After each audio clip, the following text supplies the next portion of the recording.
الحمد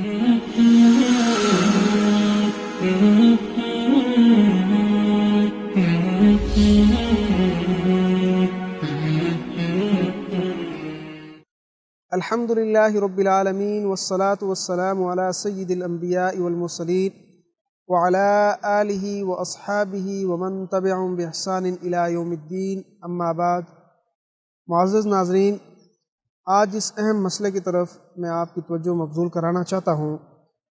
وہ من حیث القوم ایک اجتماعی مسئلہ ہے، اور ہماری جو نوجوان قوم ہے اور جو نوجوان نسل پروان چڑھ رہی ہے، اس کی اخلاقی اور دینی تربیت کے حوالے سے جو انحطاط ہے، جو اس میں تنزلی ہے، اس کے حوالے سے میں آج آپ سے بات کرنا چاہوں گا کہ ہماری جو نوجوان نسل ہے وہ جس طرح سے پل بڑھ رہی ہے، آگے بڑھ رہی ہے، تو اخلاقی طور پر ان کی اخلاقی تربیت بہت ہی زیادہ جو ہے وہ تنزلی کا شکار ہے، اور اس حوالے سے وہ ایک لمحہ فکریہ ہم سب کے لیے ہے کہ اس میں ہم لوگ کوئی اچھا کردار ادا نہیں کر پائے۔ اور خصوصاً جب سے یہ انٹرنیٹ کا دور آیا ہے تو ہماری جو نوجوان نسل ہے اس نے تعلیم سے بھی منہ پھیر لیا ہے، اور اپنا بہت زیادہ وقت جو ہے وہ اس انٹرنیٹ کے اوپر گزارتے ہیں، اور مختلف فیس بک ہو گیا، ٹویٹر ہو گیا، اور اس طرح کی جو مختلف سائٹس ہیں اس پہ جو اپنا وقت جو ہے وہ فضول ضائع کر دیتے ہیں، اور اسی طرح جو الیکٹرانک میڈیا پہ ان کو جو مختلف چیزیں دکھائی جاتی ہیں اس طرح کی واہیات میں وہ اپنا ٹائم ضائع کرتے ہیں۔ تو نتیجتاً یہ ہو رہا ہے کہ ہمارے جو نوجوان ہیں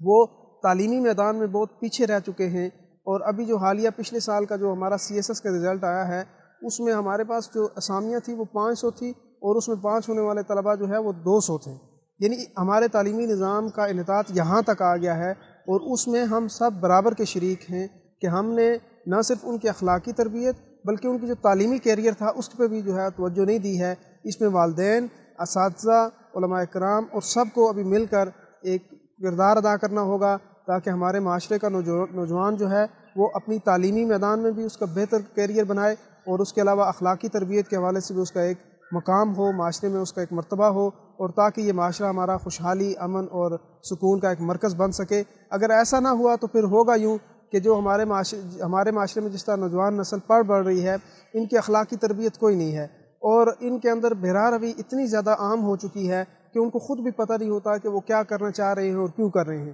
اس کے لیے ضروری یہ ہے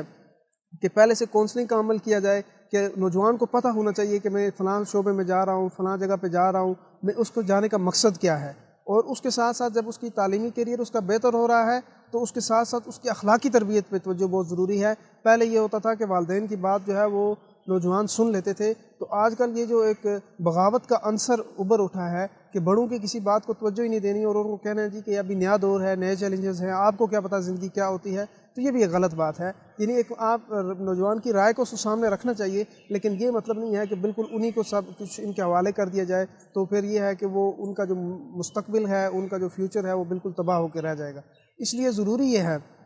کہ ہم اپنے بچوں کو، اپنے بھائیوں کو، اپنے رشتہ داروں کو، جتنے بھی نوجوان لوگ ہیں اور خصوصاً جو بچے ہیں، تو ان کو ان کے بچپنے سے ان کے اچھے اسکولوں میں داخل کروانا، اچھے اداروں میں داخل کروانا جہاں ان کا تعلیمی کیریئر بھی بہتر ہو، اور تعلیمی کیریئر کے ساتھ ساتھ ان کی تربیت، اخلاقی تربیت شروع سے ان کے اندر ایسی ہو کہ وہ اپنے ملک کے قوانین کے پاسداری کرنے والے ہوں، قوانین توڑنے والے نہ ہوں، اپنے والدین کا ادب کرنے والے ہوں۔ تو یہ شروع سے اگر بچوں کی عادت بنائی جائے گی تو وہ بڑے ہو کے بھی اپنے ملک کے وفادار بھی ہوں گے، اپنے والدین کے وفادار بھی ہوں گے، اور ادب و احترام میں بھی ان میں ہوگا، اور معاشرہ ایک امن اور خوشحالی کا مرکز بنے گا۔ اگر ایسا نہ ہوا تو پھر یہی نوجوان جو ہوتے ہیں وہ بڑے ہو کر مختلف غیر قانونی اور غیر اخلاقی سرگرمیوں میں ملوث ہو جاتے ہیں۔ جب وہ زندگی سے مایوس ہو جاتے ہیں تو پھر وہ ایسی قسم کی سرگرمیاں اختیار کرتے ہیں جس کے معاشرے میں بے سکونی اور بدامنی پیدا ہوتی ہے، پھیلتی ہے۔ تو اس لیے ہم سب کو یہ کوشش کرنی ہے، ہر ایک جو اس معاشرے کا فرد ہے، اسلام میں بھی کہا گیا ہے الا کلکم راعٍ وکلکم مسئول عن رعیتہ، تو ہر جس بندے کا جتنا اس کا ایک دائرہ کار ہے، تو اس دائرہ کار میں رہتے ہوئے ہر بندے نے کوشش یہ کرنی ہے کہ میرے جو متعلقہ لوگ ہیں، میرے جو متعلقہ جتنے نوجوان ہیں، بچے ہیں، آخر ان کو ہم نے اسلامی تعلیمات، ان کی جو دنیاوی عصری تعلیمات ہیں ان کی فیوچر بنانا ہے، تو عصری تعلیمات میں بھی ان کو بہترین ایک